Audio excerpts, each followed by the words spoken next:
Buenos días. Va a empezar el webinar en breve. Vamos a dar 5 minutos de cortesía para que se pueda conectar un poquito más de gente. Gracias.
Buenos días. Bienvenidos al webinar del MasterCycle 3000. Tras el éxito el anterior webinar, venimos a la segunda edición. Me presento, soy Alberto García, el coordinador técnico del Servicio Técnico de iSMAT, y hoy nos vuelve a acompañar Ramón Jerez, que es nuestro coordinador técnico, el cual se va a impartir este webinar.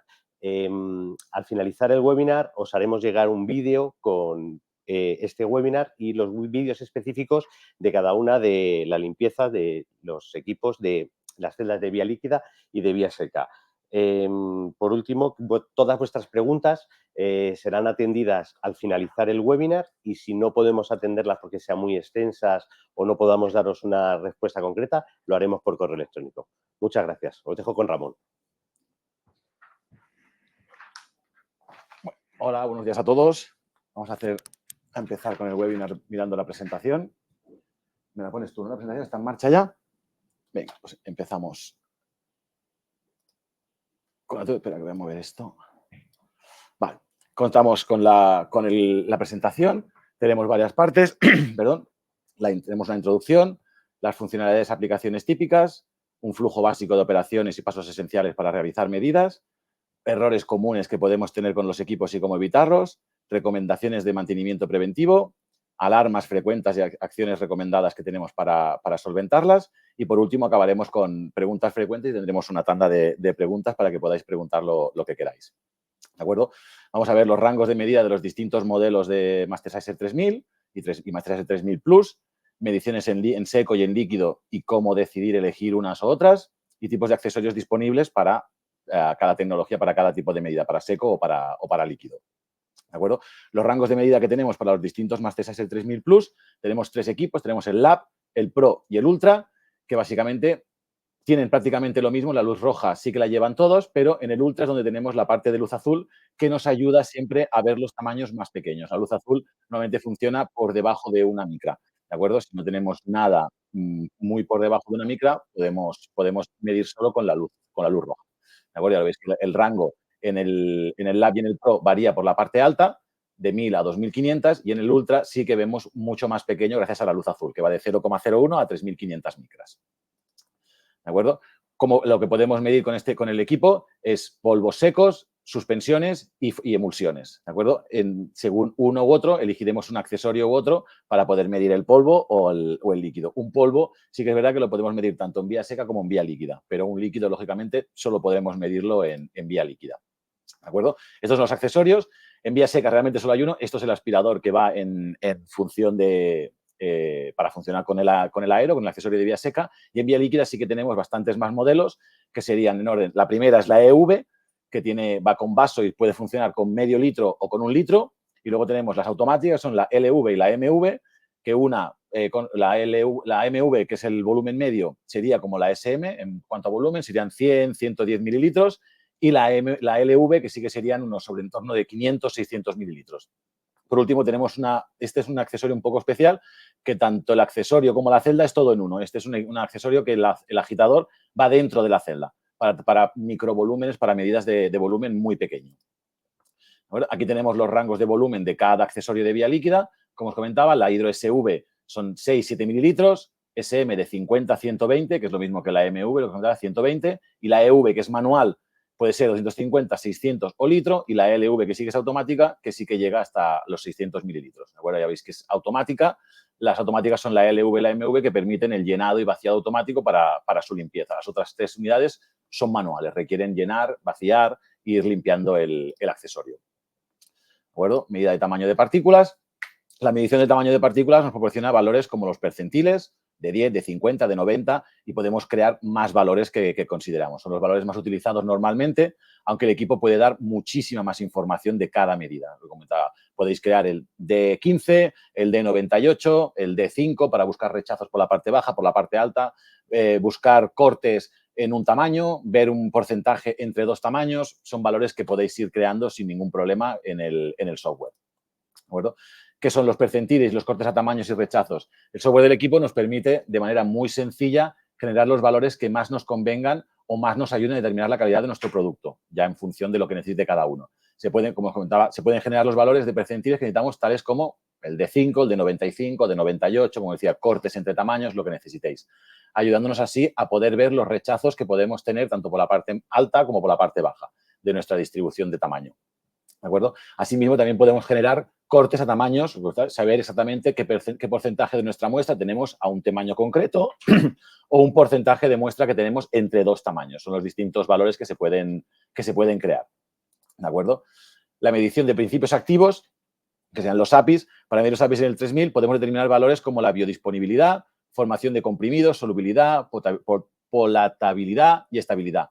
Dependiendo de la naturaleza de la partícula, la mediremos en vía líquida. Si son partículas insolubles, altamente activas, se pueden estabilizar en vía líquida. Higroscópicas de tamaño muy pequeño o con tendencia a aglomerarse. Y mediremos en seco todo lo que se pueda medir por vía seca, porque es más rápido y sencillo. Quiere decir, todo lo que tengáis en polvo siempre se medirá mejor en vía seca que en vía líquida. Además, será un resultado más real, ya que siempre el polvo, la medida auténtica es en polvo y no mezclado en un medio que puede alterar el tamaño de la partícula, la puede hinchar, puede deshacer una parte de la partícula. Entonces, siempre es más real y más fiel un polvo medirlo en vía seca que en vía líquida. Pero si se tiene solo vía líquida, se puede medir un polvo en vía líquida, no hay ningún problema. ¿Vale? Vamos a la parte de cómo configurar una medida. Eso supongo que todos más o menos habéis hecho ya alguna medida. Vamos a hacer un poco de repaso. Para poder configurar una medida correctamente, tenemos que darle siempre unos valores básicos al método, a la medida de nuestra muestra, que debemos conocer, tales como el índice de refracción, la absorción y la densidad de la partícula que queremos medir y la forma de la misma, si es esférica o si es irregular, para que el modelo de cálculo que cuando hace el tamaño nos ayude a que afine más el resultado. ¿De acuerdo? Sea más acorde con la realidad de nuestra muestra. Estos son consejos para el buen funcionamiento del equipo. ¿De acuerdo? Es primordial este paso siempre, antes de utilizar el equipo, antes de utilizarlo, no, antes de hacer una medida. El software lo podéis utilizar siempre que queráis, incluso con el equipo apagado. Pero siempre que tengáis que hacer una medida, mínimo, tendría que estar encendido media hora antes de utilizarlo. Lo ideal es entre 1 y 2 horas para que el láser se caliente y se estabilice. Porque es un láser de gas y tarda un tiempo en estabilizar la señal del gas. Y si medimos muy rápido, el equipo no sabe cuánto tiempo lleva el equipo encendido y una fluctuación del láser, el equipo lo entendería como que es algo de la muestra y nos podría dar un falso resultado. ¿De acuerdo? Pues eso es muy importante que el láser esté estable. ¿De acuerdo? Esto es algo muy habitual, sobre todo en la gente que tenga el paquete de CFR, que es el paquete de seguridad y de usuarios. Si el software se cierra, se apaga el ordenador con el software abierto y hay un fichero de medida abierto, lo que el equipo hace es que la información nunca se pierde, el software la salva, pero la manera que tiene de informarnos de que ese fichero se ha guardado porque lo ha guardado él, que no lo hemos hecho bien, es apareciendo este candadito en el fichero de medida. Cuando sale así, ese fichero nos aparece, pero no nos permite ni guardar nuevas medidas en ese fichero, ni editar las medidas, ni hacer nada en ese fichero, porque nos queda bloqueado. La manera de solventarlo es a nivel de explorador de ficheros de Windows, buscamos ese fichero, con el botón derecho sacamos las propiedades del fichero y aquí abajo la opción de solo lectura la quitamos.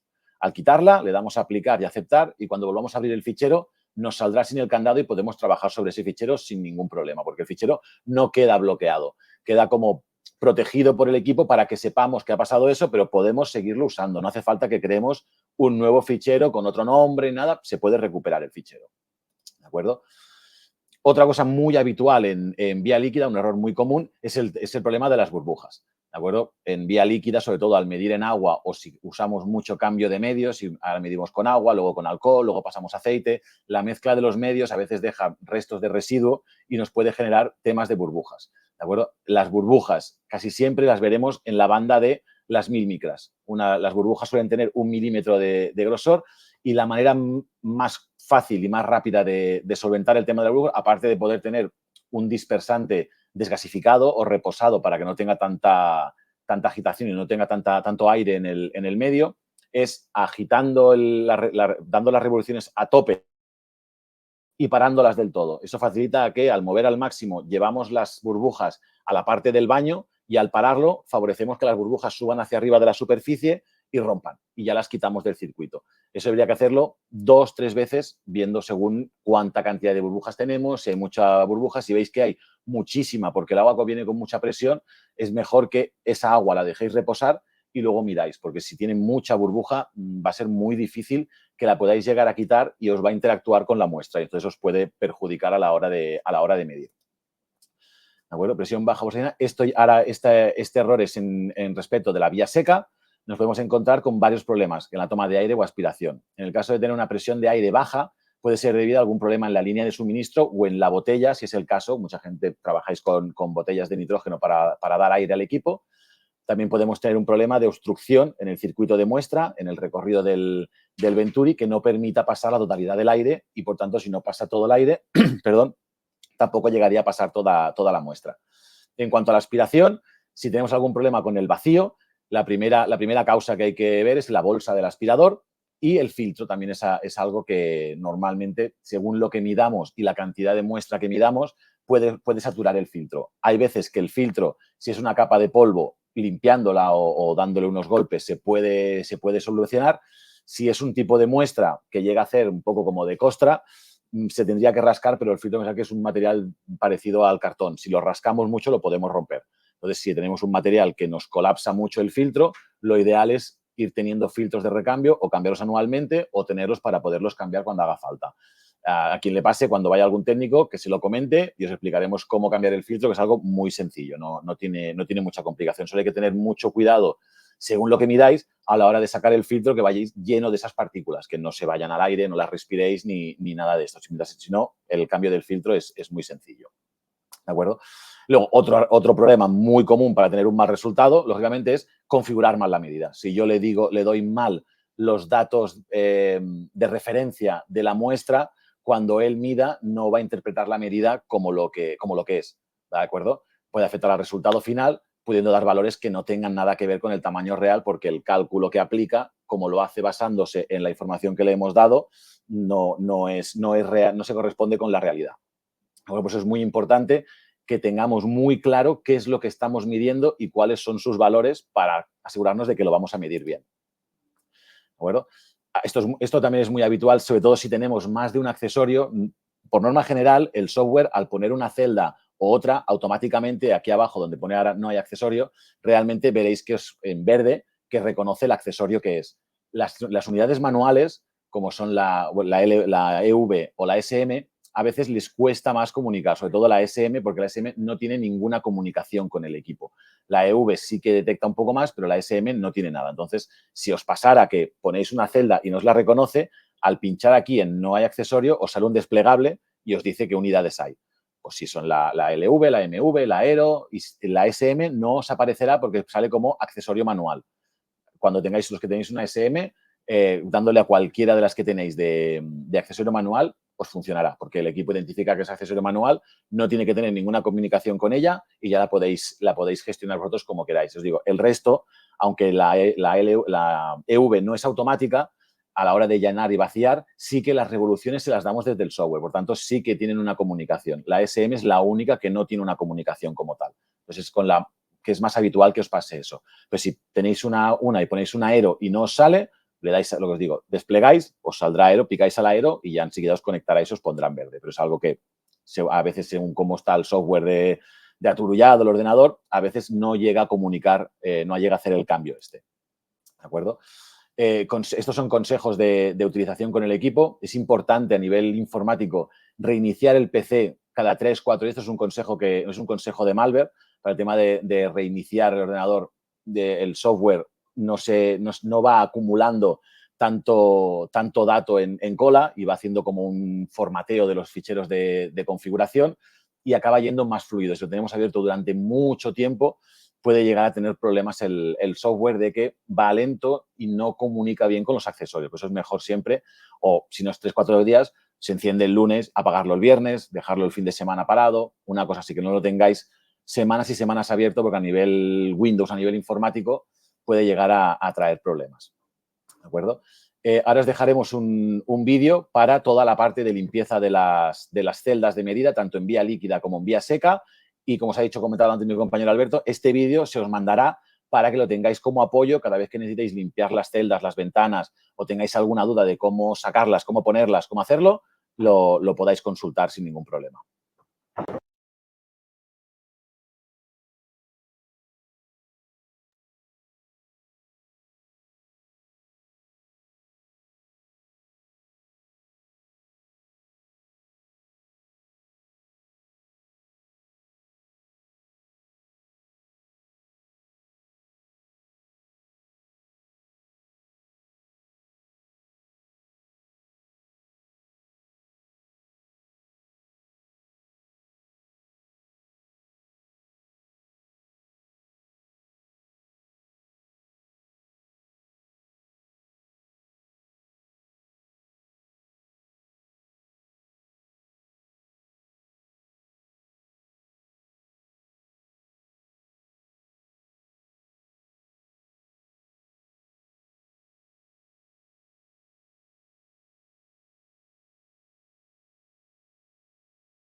Es que no sé cuándo tengo que darte paso a ti.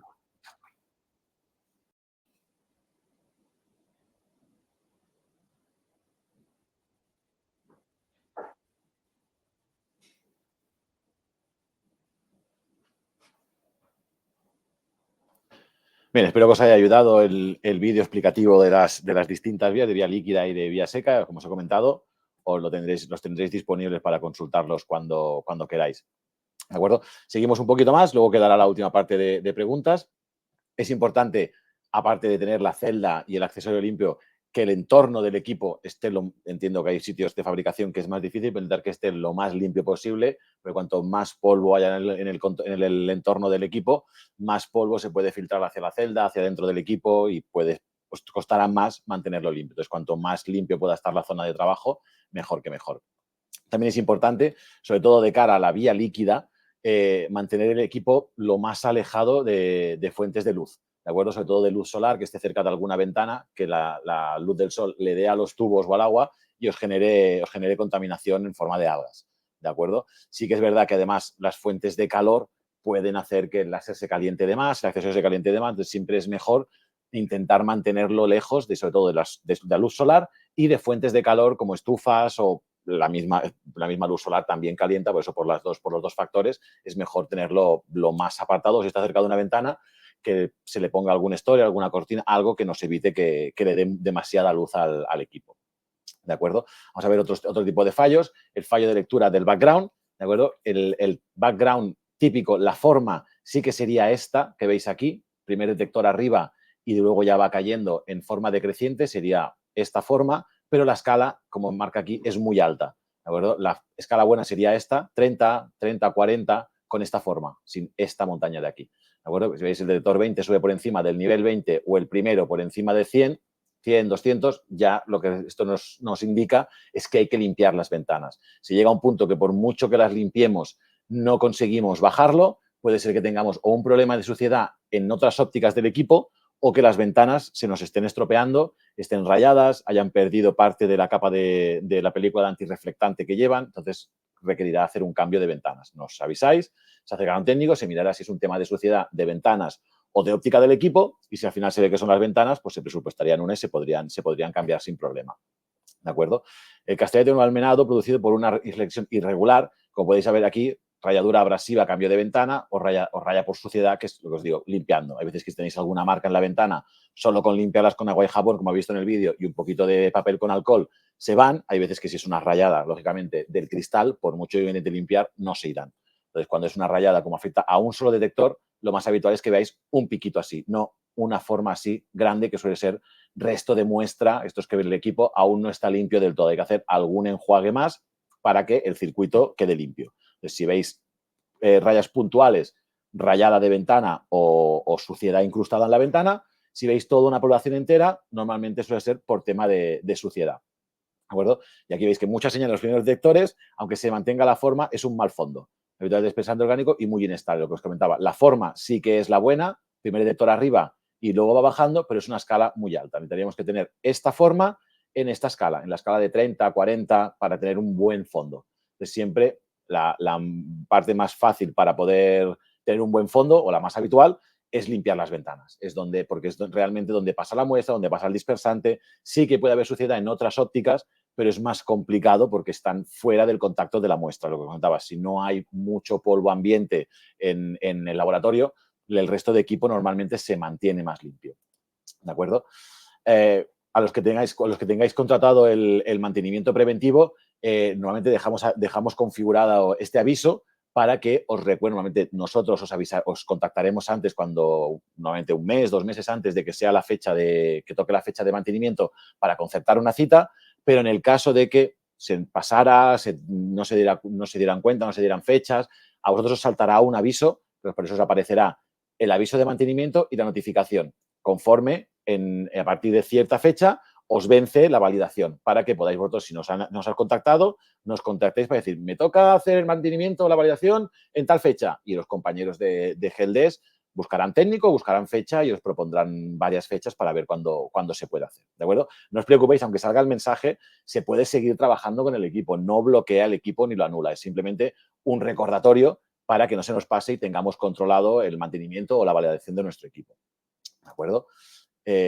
Fallo de la comunicación, el software y el malware, parecido con lo que os comentaba antes del accesorio, puede ser que la parte del 3000 se nos quede en gris. Esto normalmente es o porque el equipo, el software lo abrimos y el equipo está parado, o que hay una mala conexión del cable USB. Si realmente con esas dos cosas sabéis que el equipo está encendido, el software está encendido y el cable está bien, debería conectar siempre.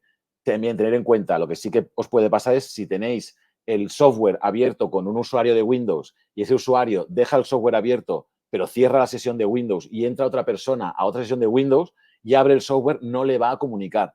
El software solo comunica, o sea, el banco óptico solo comunica con un software a la vez.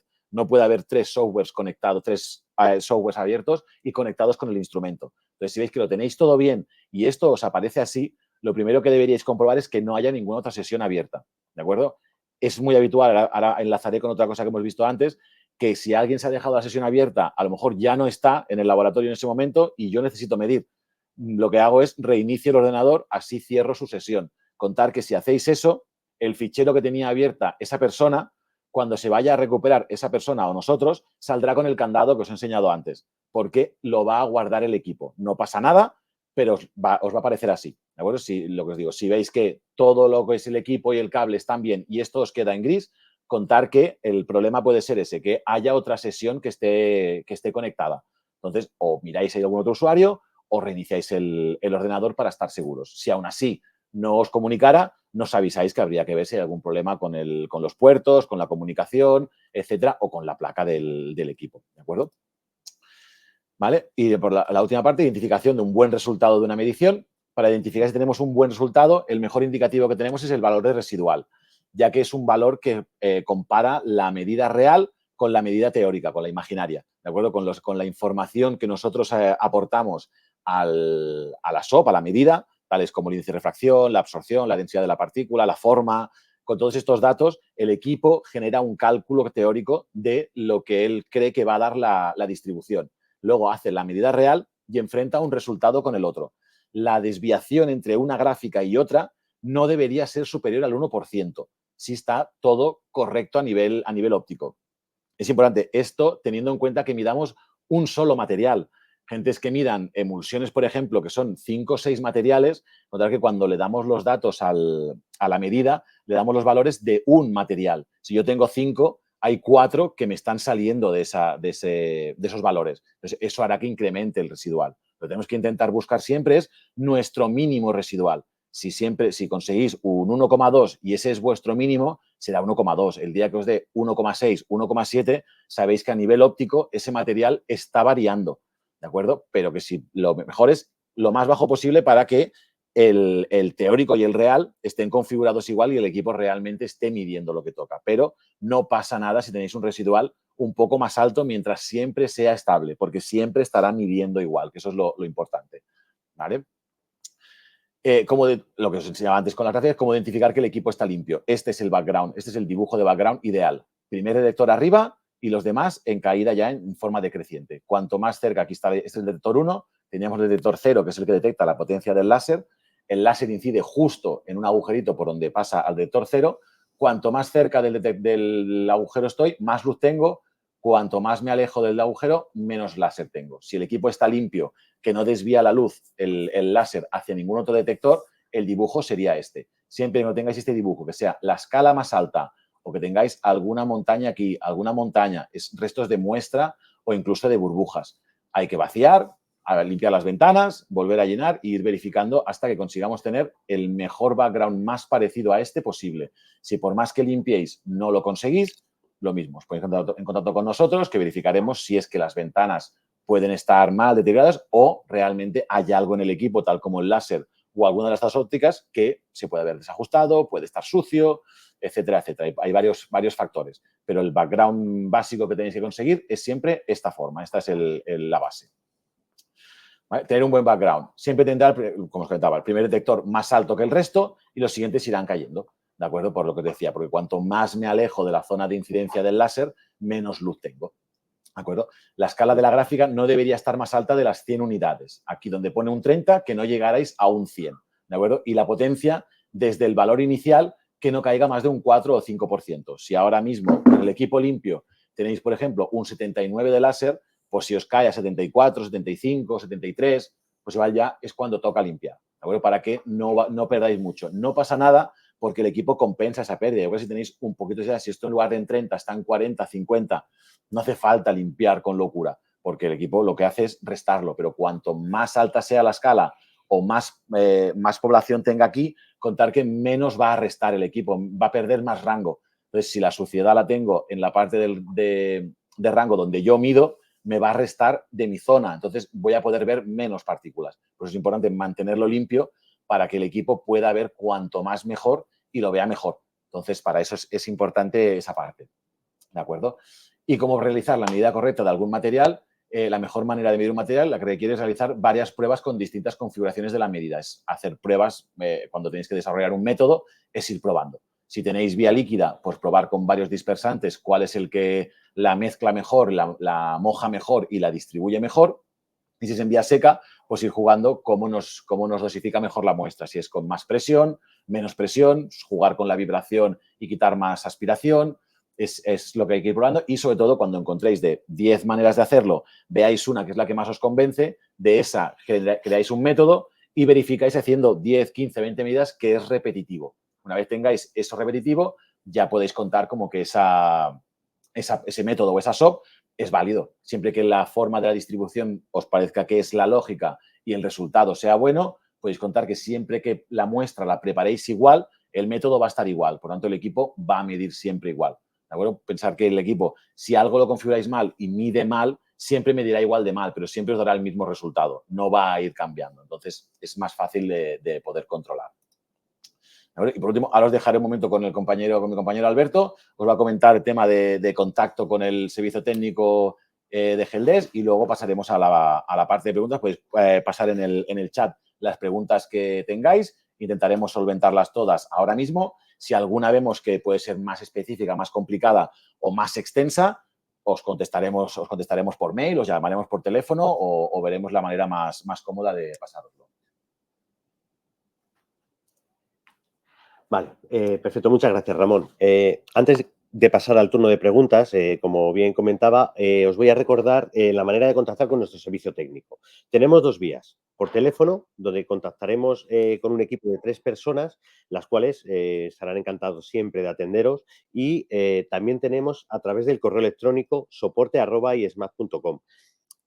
A través del correo electrónico es muy importante porque esto va a abrir un ticket en nuestra plataforma, en la cual podemos hacer seguimiento y en el caso que alguno de los compañeros no pueda atender en ese momento, siempre al estar el ticket abierto vamos a poder atenderos en menos de 24 horas. ¿Vale? Por ello, aunque el contacto sea por teléfono, siempre es recomendable, os pediremos que nos enviéis un correo electrónico para generar el ticket. ¿De acuerdo? Y ya por último, bueno, pues vamos a dar paso a las preguntas que irá respondiendo nuestro compañero Ramón. Vale, mira, tenemos la primera. Nina, ¿qué se puede hacer si se obtiene un data quality negativo debido al chequeo del alineamiento? Se puede hacer. A ver, lo principal sería limpiar. Intentaría limpiar. Si tienes un data quality negativo, lo primordial sería limpiar o ver, habría que ver cómo tenemos el background. Si por mucho que limpiemos el background que tenemos no se parece al último dibujo que os he enseñado, puede ser que algo se esté desajustando. Si no, depende de los años que tenga el láser, puede ser un desgaste del láser o puede ser un tema de desajuste en alguna óptica, en alguna parte del láser o de los detectores. Pero habría que verlo in situ si realmente es un problema del equipo o puede ser un problema real de la muestra o del método que no esté configurado todo lo bien que pueda estar. Gracias. Nina también nos pregunta si es recomendable limpiar periódicamente el accesorio AeroS con arena de limpieza. A ver, recomendable. En estos temas no se puede recomendar nada concreto porque dependerá de lo que midamos, cómo se adhiere o cómo nos ensucia el equipo y cuántas veces lo midamos. Puede ser que si tenemos una semana muy apretada de medidas, en 4 días haya que limpiar y puede ser que durante 3 semanas midamos un poco menos y no sea necesario limpiarlo. En cuanto al aero, lo que más habría que mirar es que el venturi, la parte del embudo con la tolva y el tubo, que no haya tapones, que no haya costos alrededor, que no se os vaya cerrando el agujero de entrega de muestra, porque entonces lo que hace, por mucho que pase la muestra, tiende a la presión a juntarlas y puede favorecer el aglomeramiento de las partículas. Entonces, cuando vosotros veáis que la parte del embudo o del tubo ya empieza a estar saturada o empieza a estar muy sucia, sí se le puede pasar una arena de limpieza para arrastrar todo lo que haya, sobre todo teniendo en cuenta qué tipo de arena es, que no sea muy abrasiva para que a la hora de limpiar el aero lo limpiemos, pero no perjudiquemos a las ventanas. Eso sería lo más crítico porque las podríamos rayar. Perfecto. Marian nos pregunta, ¿cuál es la mejor forma de limpiar la cubeta, especialmente para eliminar el resto de cal del agua? ¿Qué entendemos por cubeta? Por cubeta entiendo que se referirá a una hidro MV o a una al accesorio, sí. para restos de cal.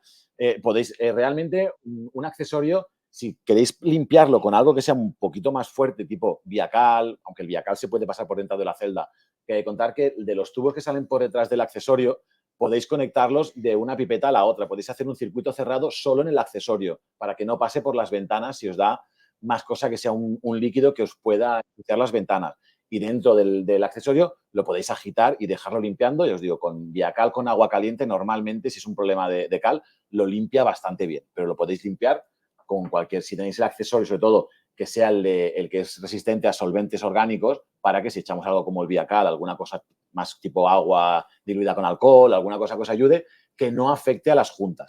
Pero si tenéis el accesorio de alta resistencia con las juntas de disolvente, podéis limpiarlo sin ningún problema. Perfecto. Sara nos dice que tiene un accesorio EV y ella, para quitar las burbujas, lo que estaba haciendo estaba sonicando, estaba utilizando los ultrasonidos antes de medir. ¿Es correcto o solo con la agitación inversa es suficiente? En accesorios como la EV, que sí que es la del vaso, intensa. Que tiene la... Dime. No, perdona, agitación intensa. Que tiene la parte del agitador en medio. Sí que es verdad que en la parte del agitador se quedan muchas burbujas enganchadas.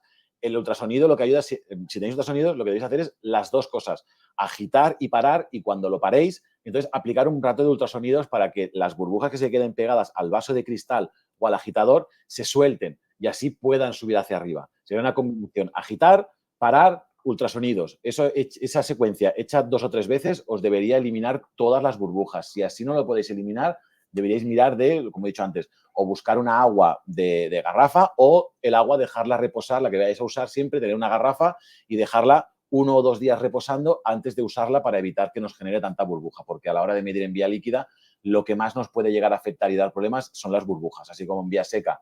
Un problema lógico es que la muestra esté húmeda, que no sea un polvo seco, ya que se adhiere, va pegando por todo el circuito, nos ensucia todo. En vía líquida lo más crítico son las burbujas. ¿De acuerdo? Entonces, si veis que con esa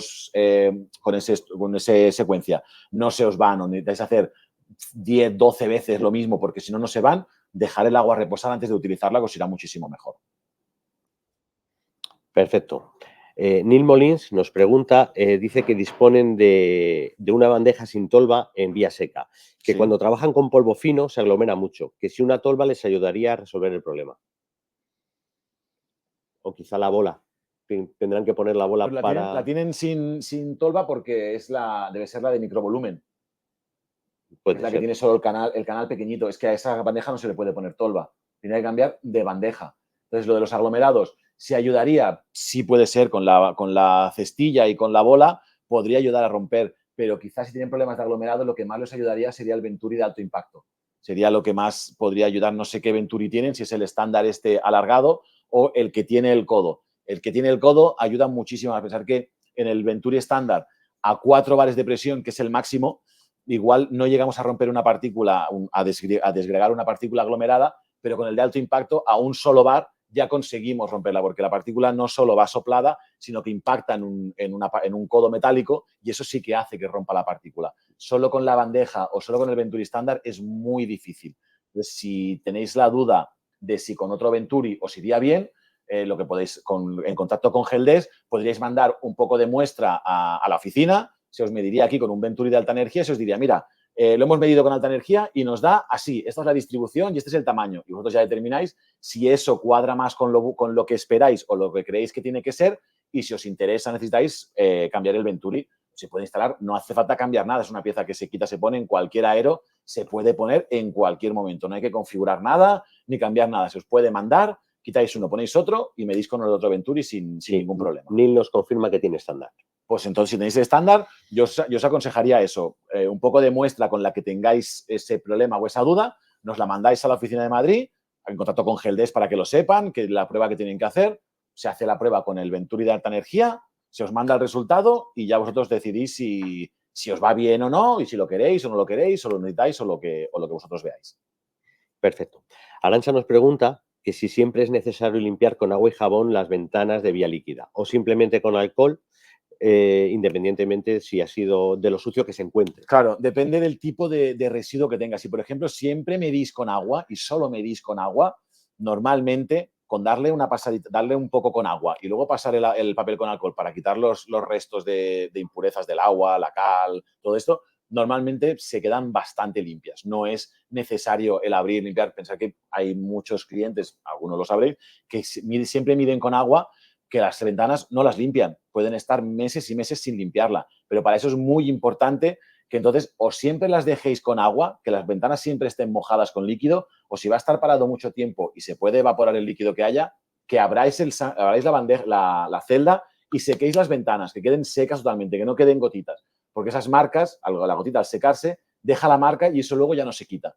Si se va acumulando, al final las ventanas las tratamos bien, no se rayan, pero al final están tan marcadas que ya el láser, la señal que llega no es buena y por tanto ya no nos valen. Entonces, mientras mantengáis eso, no hay, lo que comentaba antes con vía seca, no hay un tiempo necesario o estándar de decir, no, cada mes hay que limpiarlas, cada 2 días. No, si los dispersantes o el dispersante ayuda a que no deje residuo en las ventanas, puede ser que no tengáis que limpiar las ventanas nunca. Eso, pues os he dicho, os lo dirá el background.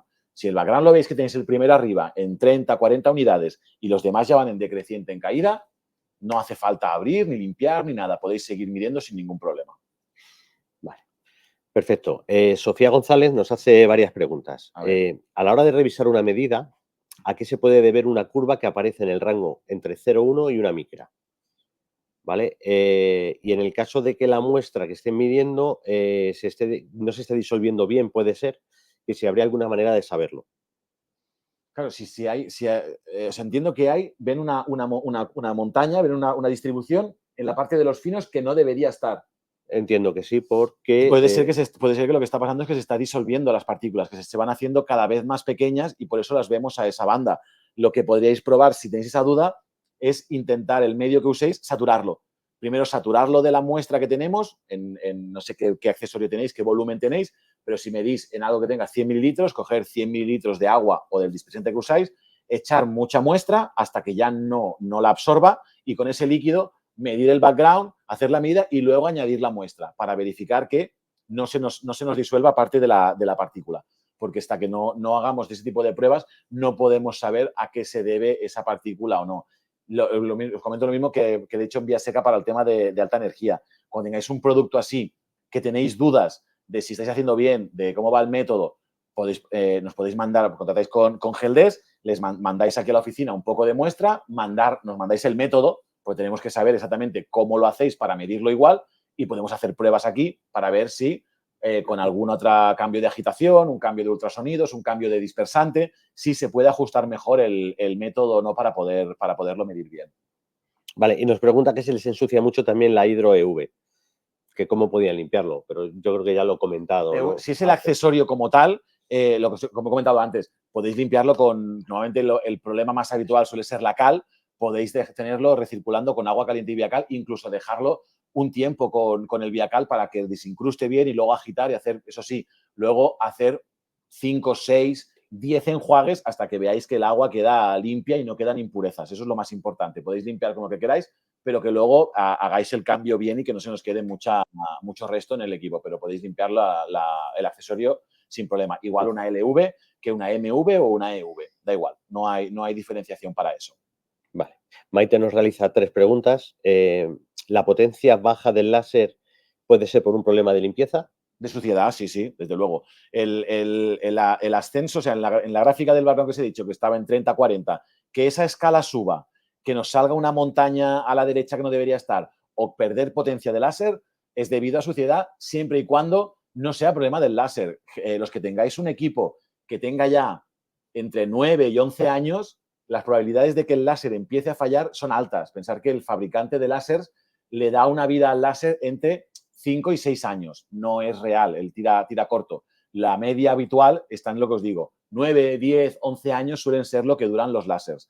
Va en función de cada láser, porque eso es un láser de gas y no siempre quedan fabricados exactamente igual, y sobre todo va en función del uso que se le ha dado al equipo. Si yo el equipo lo he tenido meses parado en épocas, el láser me aguantará más. Si el equipo lo uso constantemente, sobre todo lo apago y lo enciendo mucho, es lo que más desgasta el láser. ¿De acuerdo? Tenéis que intentar, si vais a estar midiendo durante todo el día, que no lo encienda alguien por la mañana, espere una hora que se caliente, mide y lo apague. Y cuando venga el de la tarde que tiene que volver a medir, lo vuelva a encender, vuelva a esperar. Si vais a tener que usarlo durante toda la semana, es mejor que lo encendáis el lunes y lo apaguéis el viernes. El equipo está preparado para funcionar las 24 horas, ¿de acuerdo? Pero es verdad que cuanto más tiempo esté encendido, más riesgo hay de que haya a no ser que tengáis un SAI, un estabilizador, pero de que haya una subida de tensión y se pueda estropear el equipo por tenerlo encendido sin estarlo usando. Yo, por norma general, lo que aconsejo a todo el mundo es encenderlo el lunes y apagarlo el viernes, para que en cualquier momento de la semana que yo necesito hacer una medida, el equipo lo tengo disponible. No me tengo que esperar a que se caliente, a tenerlo disponible. Voy, mido y lo dejo, pero siempre intentando que sea algo lógico. No lo tengáis tampoco un mes encendido, 2 meses encendido, siempre irle dando algún respiro para que no se sobrecaliente también demasiado el láser, no esté muchos días el láser calentándose. Pero aparte de eso, no hay más problema que ese. Vale, eso también nos ha ayudado a responder la pregunta de Robert, que nos preguntaba si también hacía falta reiniciar de vez en cuando el máster. Claro, no es tan necesario como a nivel informático por el tema de backups y de información que guarda Windows y esto, pero sí es importante de cara a que no se sobresature el láser. Como os digo, como es un gas, lo que más lo desgasta es el enfriarse y el calentarse. Por eso os digo lo de pararlo y encenderlo, porque cuando lo apagáis se va enfriando y cuando lo vais a encender vuelve a calentarse. Y eso es lo que hace que más se desgaste. Pero también que esté muchísimas horas en continuo encendido, como pueden ser 2, 3, 4 semanas, sí que le puede llegar a afectar. No hace falta que tampoco que lo apaguéis muchísimo, pero dejarlo. Lo que sí que no vale es apagarlo y encenderlo. El equipo, eso no es un reinicio. Lo que yo estoy diciendo es apagarlo y dejarlo 2, 3 horas, que el láser se enfríe, se estabilice, se quede tranquilo y luego volverlo a encender. Pero apagar y encender el equipo como sería un ordenador, que sí que es simplemente reiniciar por el tema del buffer y del backup, ahí sí que afecta. Al equipo no le afecta nada. O sea, apagarlo y encenderlo no sirve de nada. Lo que os digo es apagarlo y dejarle unas horas de descanso. Os digo, un sábado, un domingo, un fin de semana es ideal, pero no hace falta durante la semana que lo apaguéis y lo encendáis, porque eso es peor. Pero pensar que cada vez que el equipo se enciende, él no sabe si ya estaba caliente o no. Entonces vuelve a hacer la estabilización y vuelve a tardar un rato más, que le da más intensidad de la debida al láser, porque él cuenta que tiene que calentarlo. Entonces es contraproducente. Siempre, si lo tengo que encender, que venga de estar parado al menos una hora, hora y media que se haya enfriado el láser, ¿vale? Para evitar que sea peor el remedio que la enfermedad. Vale, perfecto. Maite también nos estaba preguntando que si los problemas de aspiración y vacío se pueden solucionar cambiando el equipo de aspiración, que actualmente tienen un sistema Nilfisk antiguo. Claro, entiendo que si es el Nilfisk antiguo, debe ser la Nilfisk a lo mejor que había en el Mastersizer 2000, puede ser. A ver, el aspirador del 2000 sí que es verdad que funciona bien y la potencia que tiene es la ideal, pero la bolsa es muy pequeña. Y claro, a la hora del sensor que tiene el aero, la medida de la aspiración la hace por el mismo tubo de medida. Entonces, claro, la distancia que tiene es mayor. Entonces, la aspiradora que viene con el 3000, la Gas Control, es un poco más potente para que el sensor la pueda recibir. Entonces, si te estáis teniendo problemas de que no os detecta vacío, no os detecta de aspiración, puede ser que aunque la bolsa esté limpia, el FIR todo, la aspiradora esta no llegue a tener la suficiente potencia para que el sensor la detecte. Lo ideal sería la aspiradora que Malver diseñó y puso para el aero, para que no tengamos ese tipo de problemas, sí. Vale, y que habitualmente utilizan isopropílico para limpiar, si esto podría afectar a las juntas. Entiendo que Maite se está refiriendo también a vía seca. Claro, pero entonces, ¿qué limpian de vía seca? Creo que aquí habría que... Habría que ver ¿Nos puedes aclarar qué es lo que limpia exactamente con el alcohol y a qué juntas te refieres para poder responder más específicamente? Vale, perfecto. Si nos responde Maite, se lo decimos. A Nina, veo que tus preguntas son muy específicas, Nina, con respecto al data quality y a la alineación del láser. Estas te vamos a responder por correo electrónico. Vale. ¿Vale?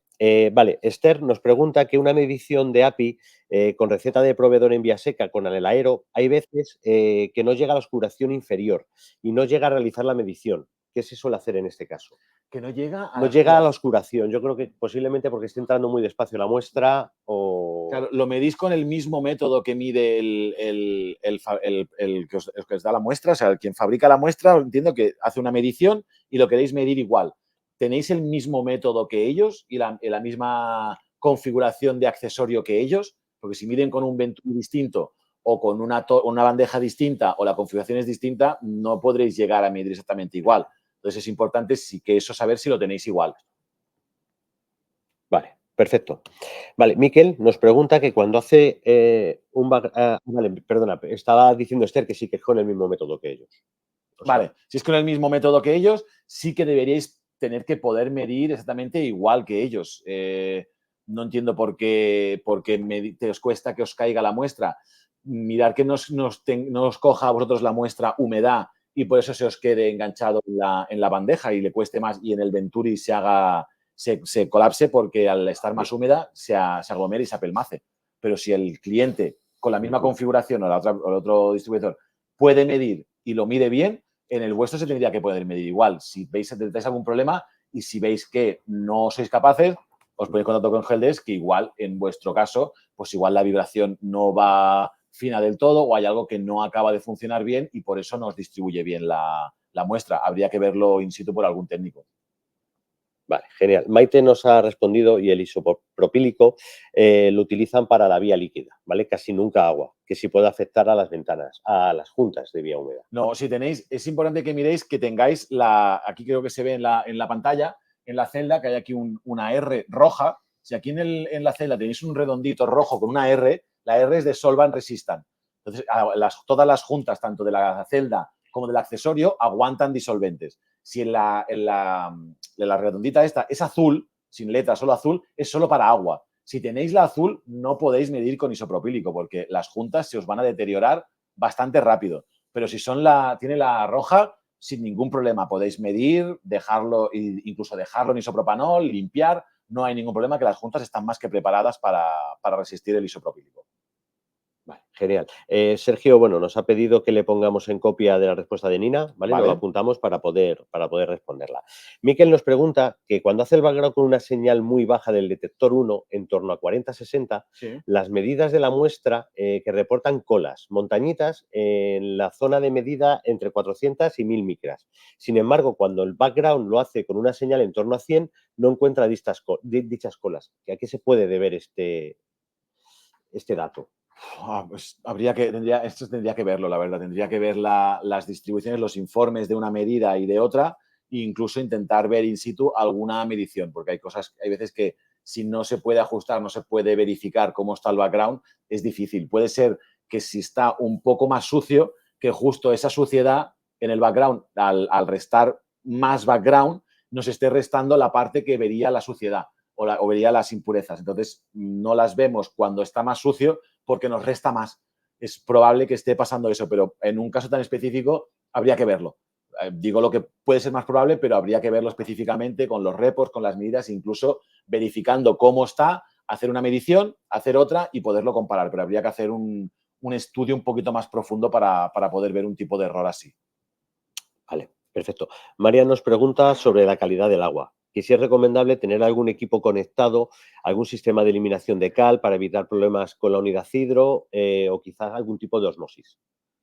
A ver, cuanto más pura o más limpia sea el agua, más limpio estará el circuito y mejor se mantendrá el accesorio. Sí que es verdad, lo que yo más me encuentro, podéis tener, si es un accesorio automático, podéis tener conectada la toma automática al agua de red, para que todas las limpiezas las haga con agua de red. Pero cuando acabe del todo y lo vayáis a dejar parado o reposando, dejarlo vacío y llenar con agua milicú, destilada, que tenga menos impureza para que la que se queda más tiempo dentro del accesorio sea agua limpia, agua pura y no nos deje residuos dentro del accesorio, de los tubos, de la celda. Pero y sobre todo para medir, cuanto más pura sea, mejor, porque menos tendrá que restar el background. Cuanto más turbidez, más contaminación tenga el agua o más burbuja, más va a restar el background. Y como os he dicho, cuanto más background restemos, más rango perdemos. Entonces, lo importante es que perdamos, o sea, que el background sea lo más bajito posible para que perdamos el menor rango posible. Pero eso es de cara a la medida. De cara a las limpiezas, nos da igual. Nos da igual que tenga un poco de cal, que tenga muchísimas burbujas, ¿no? Porque lo único que hacemos es agitar, mover todo el circuito y vaciar para que se lleve el residuo de muestra. Entonces, para las limpiezas, toma automática al agua de red, sin problema. Para dejar el accesorio ya lleno, quieto, o para medir, lo más pura posible. Sea destilada, sea milicú, agua de planta, pero que sabemos que está purificada, de una osmosis. Eso sí, para, ya os digo, para dejar el accesorio o para medir. Pero todo lo demás, sin ningún problema. Lo podéis hacer con agua de red, que no, por un momento la cal no se queda incrustada. El problema es cuando se deja mucho rato y va calcificando en las paredes, en el agitador, en los tubos, y ahí sí que luego es más complicado. Una vez se seca, sí que realmente hay que abrir, aplicar algún alcohol para quitarlo y es más engorroso para poderlo recuperar. Se puede, pero da mucha más faena que si lo vamos manteniendo dejándolo con agua limpia, más pura, que tenga menos impurezas para que no se nos queden enganchadas en el circuito o en las ventanas. Perfecto. Y ya para finalizar, Sara nos realiza 2 preguntas. Si para limpiar la celda bajo el grifo necesitamos algún tipo de jabón especial o con el de fregar es suficiente, es normal. Con el que queráis. No hay problema. Yo lo hago con jabón de mano, se puede hacer con jabón tipo Fairy, no hay problema. Pensar que cuanto más fuerte sea, igual, por ejemplo, tipo Fairy hace mucha espuma y es muy denso, igual luego os va a costar mucho más acabar de sacar todo el residuo, de limpiarlo, de que queda como una pasta, os va a costar más.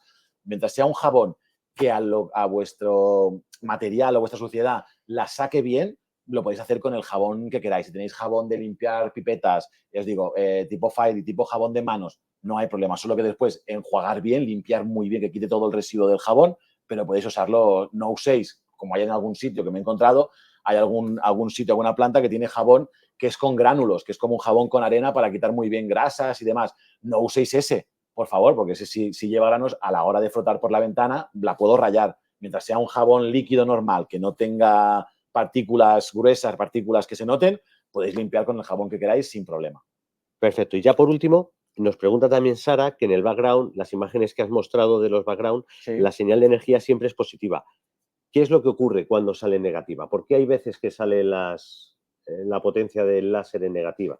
En el background no deberíais ver nunca la señal en negativo. Me entiendo que puede ser que estés confundiendo cuando está esperando que se añada la muestra. Cuando estamos esperando que añada la muestra, sí que puede ser porque realmente como el equipo resta la luz del background, la poca que se va filtrando o la poca variación que hay desde lo que él cuenta como background puede estar por el canal positivo o el negativo. Pero a la hora de medir el background, si realmente os da un error de algo negativo, habría que hacer una visita y ver si puede haber algún problema con los datos de linealidad, que no esté interpretando bien los datos, porque en el background siempre tiene que estar en positivo, porque siempre incide luz, no puede restar luz. Entonces puede ser que algún detector esté, o los datos de linealidad, que son el fichero con el que el equipo trabaja como la base, como su biblioteca de los valores que tienen los detectores y el láser, o que realmente algún detector esté fallando y cuando recibe luz la cuenta como negativo, pero no es algo habitual, no es algo normal. Les digo, en el background no. Cuando está esperando muestras, sí, por lo que os comento, porque cuando resta el background, lo poquito que hay o la poquita variación puede variar por arriba o por abajo. Pero en esa escala que salen como por arriba y por abajo, si miráis la escala a la izquierda, la escala de valores, tendrían que ser muy pequeñitos, entre 0,5, 1, 2, que son saltos muy pequeños. Si hay saltos muy grandes, lo que quiere decir es que hay que hacer algún otro enjuague, alguna otra limpieza y volver a medir el background para que vuelva a tener un nuevo punto de partida, dijéramos, que sea más acorde a lo que es real y que esa fluctuación sea muy pequeñita para que no haya tanta variación. Perfecto, muchísimas gracias, Ramón. Bueno, hemos terminado, se nos ha acabado el tiempo de este webinar. Muy Las bien. preguntas que hayan quedado pendientes os las responderemos por correo electrónico y si después surge cualquier otra duda, no dudéis en poneros en contacto con nosotros a través del correo de soporte@ismat o por teléfono, como queráis. Queremos agradeceros sinceramente vuestro tiempo y vuestra participación y esperamos que este webinar os haya resultado útil y práctico. Muchísimas gracias y hasta la próxima.